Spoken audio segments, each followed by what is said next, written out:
Kung wala si Inday Sara, yan ang totoo. Kung wala si Inday Sarang sumabay sa pinsan mo, walang Marcos na presidente ngayon. At walang Romualdez na tambalos-los na maging speaker ngayon. Yun lang ang isipin mo. Ang administration na to, malaki ang utang laloob sa mga Duterte. If you remember, sinabi naman talaga noon ni Tatay Digong na he is a very weak leader.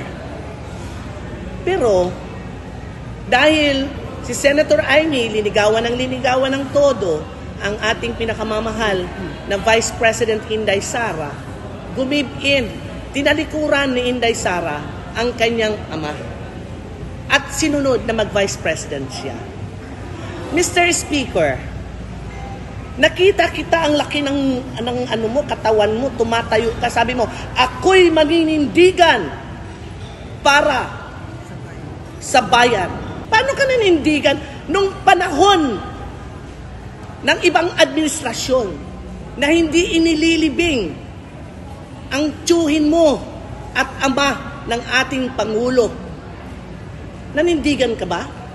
Di ba para kang pugsit doon sa tabi na hindi kayo makapagsalita? Ngayon nagkapoder ka. Ang yabang mo na maninindigan ka sa demokrasya. Anong demokrasya ang binibigay mo sa amin? Martial law itong binibigay nyo sa amin. Tinago ni Pangulong Duterte sa mata ng sambayan ng Pilipino ang pagpalibing sabi yun? Hindi. Sa libingan ng mga bayani. Dahil tatlong dekada, tatlong presidente na ang umupo, hindi napapalibing.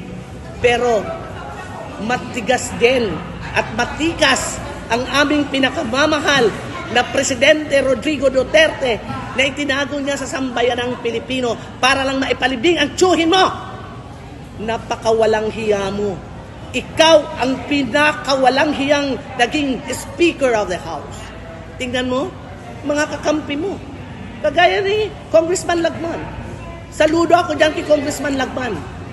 Dahil sa totoo lang yan, kaya nagsasalita siya. Hindi siya papayag na magtsatsa ka dyan. Magtanggo ka na lang para magburubaliktad ka. Huwag ka nang sumayaw ng tsatsa.